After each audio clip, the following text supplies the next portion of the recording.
E aí, já parou para pensar que o artigo 5º da nossa Constituição é muito mais do que só um texto numa lei? Pois é, ele é tipo um escudo vivo, sabe? Que pulsa e ganha forma com cada decisão dos tribunais, protegendo a vida da gente de um jeito bem concreto. E é exatamente isso que a gente vai desvendar hoje, como a teoria vira prática no nosso dia a dia. E olha, para que essa análise chegue a mais gente, a ajuda de quem nos acompanha é fundamental. Então, antes de a gente mergulhar no assunto, já deixa um like, segue o nosso canal e compartilha. É um clique super rápido, mas que dá uma força enorme para o DireitoCast continuar. Bom, vamos ao nosso roteiro. Hoje a gente vai navegar por 4 temas centrais. Primeiro, o que realmente quer dizer igualdade. Depois, vamos ver os limites do poder do Estado no uso de algemas. Em seguida, a gente entra na polêmica das provas ilícitas e, para fechar, vamos conhecer as ferramentas que todo cidadão tem para defender seus direitos. Bora ver como esses princípios saem do papel? Vamos começar pelo primeiro ponto: igualdade. Aquela frase, todos são iguais perante a lei, soa simples, né? Mas na prática, a aplicação desse princípio é bem mais sofisticada e, para ser sincero, muito mais interessante. A isonomia ou igualdade significa tratar os iguais de forma igual e os desiguais de forma desigual, na medida das suas desigualdades. Parece um trava-língua? Calma, que um caso julgado pelo Supremo Tribunal Federal vai deixar isso bem claro. E o que essa citação revela é fascinante. O STF analisou a criação de pisos salariais regionais e decidiu que sim, ter salários mínimos diferentes entre os estados não só é permitido, como é necessário para ter isonomia. Mas por quê? Simples, porque o Brasil não é um bloco só, né? A decisão reconhece que cada lugar tem uma realidade econômica diferente. Então, a grande sacada aqui é: tratar os desiguais de forma desigual foi a ferramenta para buscar uma igualdade real, de verdade, e não só aquela que está no papel. Agora, vamos para o nosso segundo tópico, e aqui o assunto fica ainda mais sério. A gente está falando da dignidade da pessoa humana e de como o artigo 5º coloca limites bem claros no poder do Estado, mesmo quando alguém está preso. Essa é uma pergunta fundamental. As algemas são um símbolo muito forte do poder do Estado. Mas, quando o uso delas passa da linha do necessário e vira um espetáculo, uma humilhação, é exatamente aí que a Constituição entra em campo para proibir o tratamento degradante. Para botar um freio nesses abusos, o STF criou a súmula vinculante número 11. E essa palavrinha vinculante é a chave de tudo. Ela é obrigatória para todo o sistema de justiça, do policial ao juiz. A súmula deixa bem claro que algemar alguém não é a regra, mas sim uma exceção extrema. E as exceções são só essas 3 que a gente vê aí: resistência clara do preso, um risco concreto de fuga ou um perigo real para alguém. E não adianta a autoridade só achar que uma dessas situações existe, não. A decisão de usar algemas tem que ser justificada por escrito. Se não for, o agente pode ser responsabilizado e a prisão pode até ser anulada. Essa frase da ministra Carmen Lúcia é cirúrgica. Ela mostra por que precisa de tanto rigor. Usar algemas sem necessidade não é só um excesso de força. É impor uma pena de vergonha pública, uma infâmia social, antes mesmo de qualquer julgamento. É uma violação direta da dignidade e da presunção de inocência. Vamos avançar agora para um dos temas mais complexos e, olha, mais fascinantes do direito: a prova ilícita.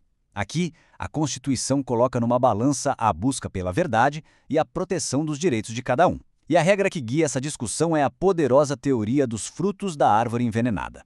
O que isso quer dizer? Basicamente, se uma prova é conseguida de forma ilegal, essa é a árvore envenenada, então qualquer outra prova que nascer a partir dela, os frutos, também fica contaminada, inválido e não pode ser usada no processo. Essa é a pergunta de $1 milhão, né? O Estado, quando investiga, tem limites claros. Direitos como privacidade e intimidade não podem ser atropelados só para conseguir provas. Mas e se a própria vítima de um crime precisa de uma prova que à primeira vista parece legal? O STF já enfrentou essa questão várias vezes. Uma gravação clandestina, feita sem que uma das pessoas saiba, geralmente é ilícita, como a gente está vendo. Mas e se for a única forma de provar um crime, como uma extorsão ou um sequestro, por exemplo? Num caso famoso, o habeas corpus 75.338, o Supremo entendeu que, se a gravação é feita por um dos participantes da conversa como um jeito de se defender, aí ela é lícita. É uma exceção importantíssima que mostra como esses princípios precisam ser equilibrados na vida real. Essa discussão sobre os limites do Estado é fundamental, não é mesmo? Por isso é tão importante que mais pessoas tenham acesso a ela. Se este conteúdo está sendo útil, que tal compartilhar com amigos ou nas redes sociais? Ajudar esse conhecimento a circular é o que nos move a desenvolver ainda mais o canal. Entrando na nossa reta final, vamos falar de algo crucial: como a gente tira esses direitos do papel e usa na vida real. A Constituição não só lista os direitos, ela também nos dá as ferramentas para defendê-los. E essa é a grande sacada. De nada adiantaria ter uma lista linda de direitos se não existissem meios concretos de exigi-los. O acesso à justiça é a garantia de que a lei vale para todo mundo e não só para quem tem dinheiro para pagar por ela. O habeas corpus é talvez a ferramenta mais famosa e poderosa que existe. Ele protege a nossa liberdade de ir e vir contra qualquer ilegalidade ou abuso de poder. E o mais incrível, qualquer pessoa pode entrar com habeas corpus para si mesma ou para outra pessoa, sem precisar de advogado e sem pagar um centavo. E a gratuidade não para por aí. A Constituição garante que ações como o habeas corpus e o habeas data, que protege nosso acesso a informações pessoais, sejam sempre de graça. E mais, atos essenciais para a cidadania, como o registro de nascimento e a certidão de óbito, também são gratuitos para quem não pode pagar. É o sistema removendo barreiras de dinheiro para o exercício de direitos básicos.